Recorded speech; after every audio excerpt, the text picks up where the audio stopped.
Bonjour les grands. Dans cette vidéo, nous allons rappeler la définition des triangles. Donc parler vocabulaire et façon de les noter.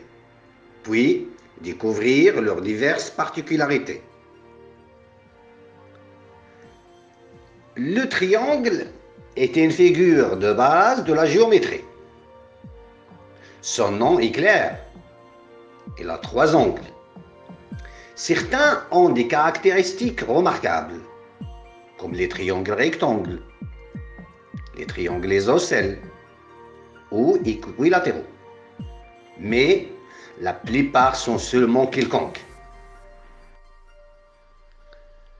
Tout le monde sait ce qu'est un triangle, sans doute. Mais commençons quand même par poser le vocabulaire de base. Dessinons sur un plan 3 points non alignés, c'est-à-dire décalés les uns par rapport aux autres.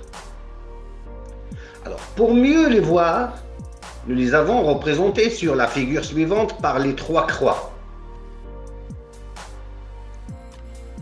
Si nous relions chacun du point aux autres par un segment de droite, ici les traits bleus, nous obtenons une figure que l'on appelle un triangle. Un triangle est formé par trois sommets et par les trois côtés qui le relient, délimitant une zone fermée. Pour pouvoir travailler facilement, on donne souvent un nom au sommet du triangle. Par exemple, une lettre de l'alphabet majuscule. On peut définir le triangle comme une figure géométrique formée par les segments de droite reliant trois points non alignés. Si nous avons un triangle appelé ABC, cela veut dire que nous avons un sommet A, un sommet B et un sommet C, et que chacun est relié à un autre par un segment. Alors, pour nommer les côtés d'un triangle, nous juxtaposerons les lettres des sommets qu'ils joignent.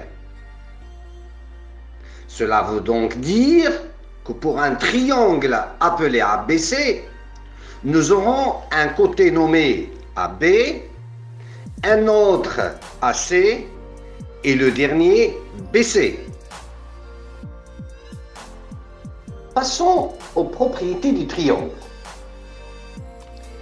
Certains triangles ont des propriétés particulières selon la forme qu'ils ont. Mais ils partagent tous au minimum celles que nous avons énumérées. Un triangle a donc trois sommets et trois côtés. En regardant la figure, nous voyons qu'en chaque sommet, les deux côtés dessinent un angle intérieur. Alors, dans un triangle, nous avons trois angles intérieurs.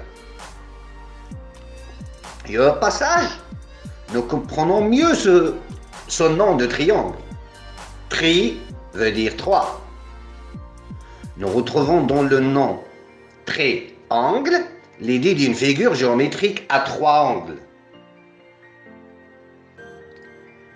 Il existe pour les triangles une propriété importante, car leurs angles subissent une contrainte forte.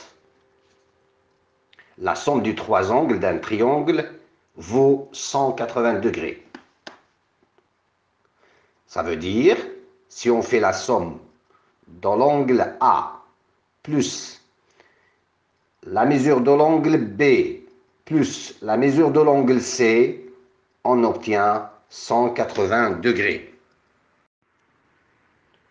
Comment nommer les angles d'un triangle? Alors, nous disposons de plusieurs façons pour noter les angles d'un triangle. L'angle peut être identifié par la lettre du sommet correspondant, surmonté d'un accent circonflexe. Ce petit chapeau, rappelons bien évidemment la forme d'un angle. Alors, l'angle du sommet A pourra être noté A avec un chapeau circonflexe. Les segments AB et AC forment un angle dont le sommet est A. Nous le noterons BAC avec un chapeau sur le A. Par définition des triangles, chaque segment forme un angle avec un autre. Nous nommerons donc aussi l'angle avec le nom des deux segments accolés, sans répéter la lettre du sommet. Ce qui se comprend tout de suite sur le dessin. Donc l'angle dont le sommet est A pourrait très bien être appelé alpha.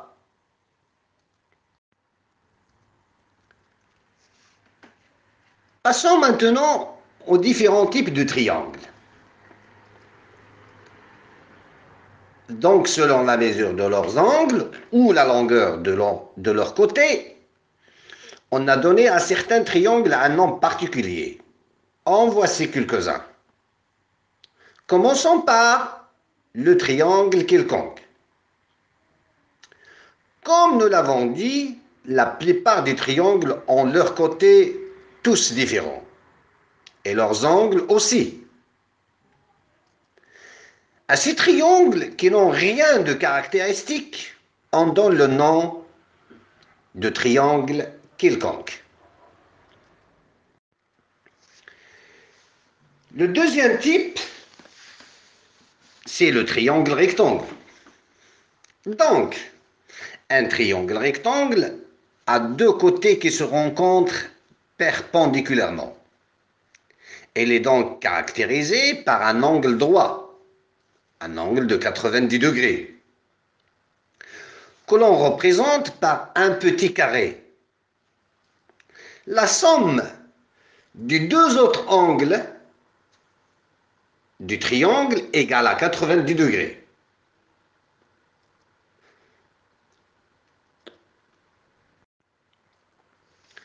Le troisième type, c'est le triangle isocèle. Alors, un triangle isocèle a deux côtés égaux, indiqués dans cette figure par les doubles traits, et deux angles égaux qui sont pointés par des flèches. Quatrième type, c'est le triangle équilatéral. Donc, un triangle équilatéral a ses trois côtés égaux et ses trois angles égaux à 70 degrés.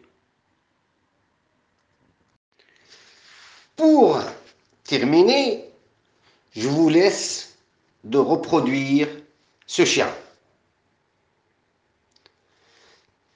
en respectant bien sûr le codage et sachant que les longueurs sont en centimètres. Et à très bientôt. Au revoir.